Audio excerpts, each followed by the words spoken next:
The movie begins with an old fisherman named Matty Boyd alone on his boat on an isolated part of the lake. He is clearly feeling relaxed and reaches for a beer. Next, as a fish bites on his bait, rocking the boat, the bottle falls into the water and drifts to the bottom of the lake. As it comes to rest, an earthquake occurs.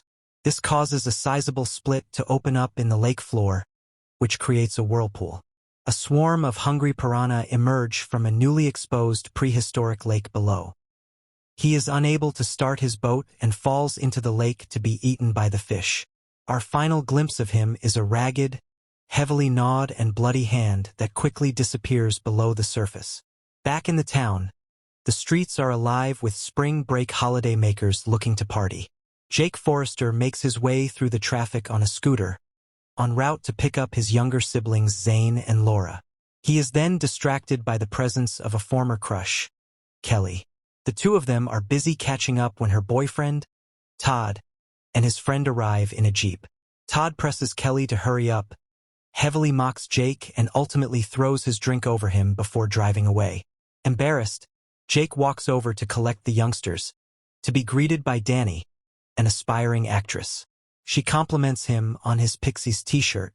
He assumes her to be joking with him, but she turns out to be friendly.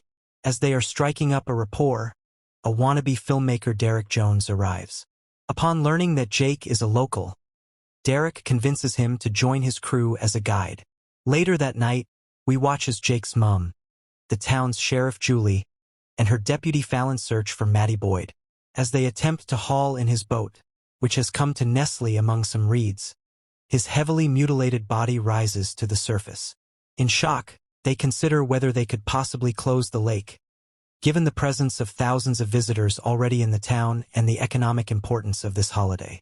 The next day, on a fishing excursion, Jake offers to pay his younger brother and sister to stay at home in order that he can join Derek and Danny on their boat.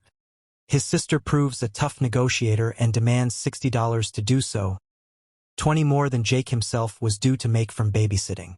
He accepts the deal, but heavily insists they cannot use the phone, answer the door, or leave the house. Back in the town, the quayside is a hive of activity, with hundreds of young people drinking, dancing, and ready to party. At the center of this are Danny and her co-star in Derek's forthcoming movie, Crystal. They are dancing in a provocative manner, to the delight of the crowd. Before climbing aboard the boat to join them, Jake runs into Kelly. Derek, who clearly finds her attractive, persuades her to abandon her boyfriend and join the party. He promises her champagne if she does so. Elsewhere, it soon becomes clear that Jake's plan for his younger siblings is not panning out. They have defied his orders and set off for a nearby island together in a long red canoe. Unfortunately, as they are walking around the island, the canoe drifts away and they are unable to recover it. As a result, they attempt to hail a passing boat, but they fail to attract the attention of those on board.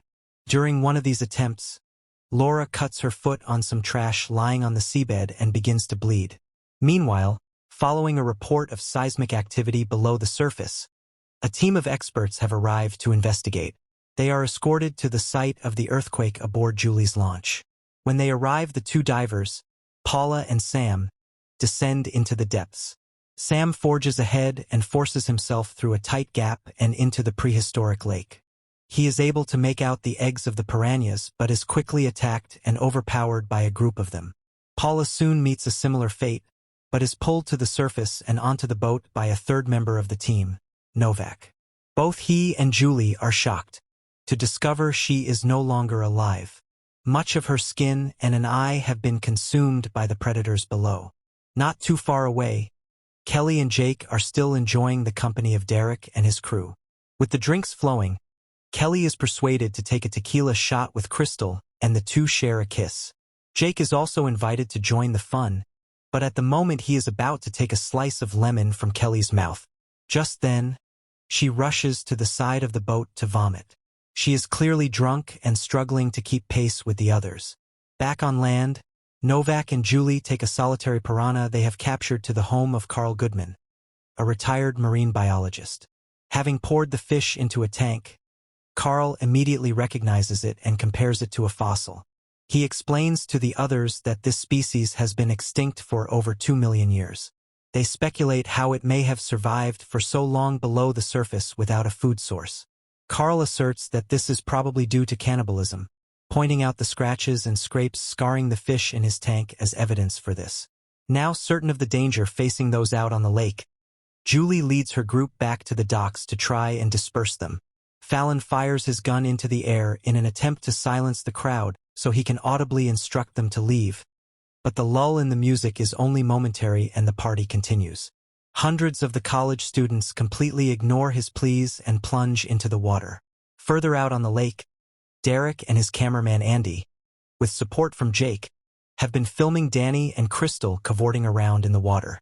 Derek, who has been drinking heavily, is irritated to see Jake stop filming.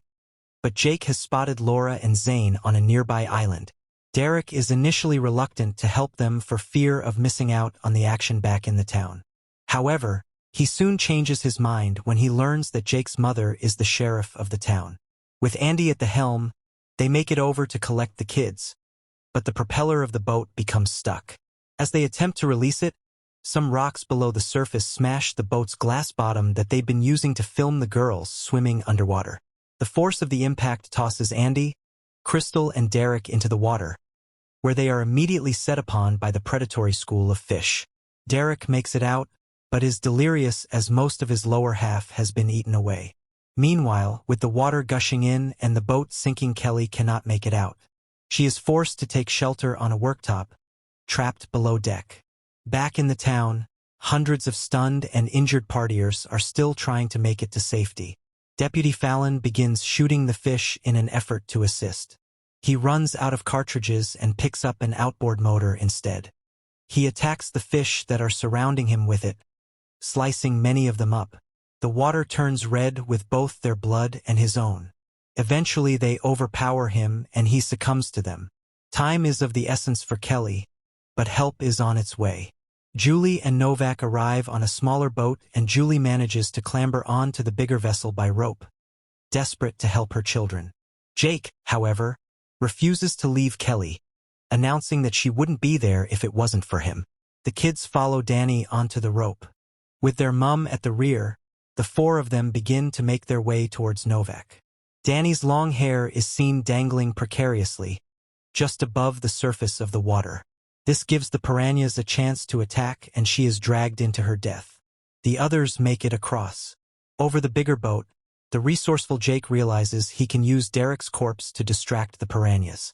After Derek utters some rather confused last words, Jake tosses his body into the water.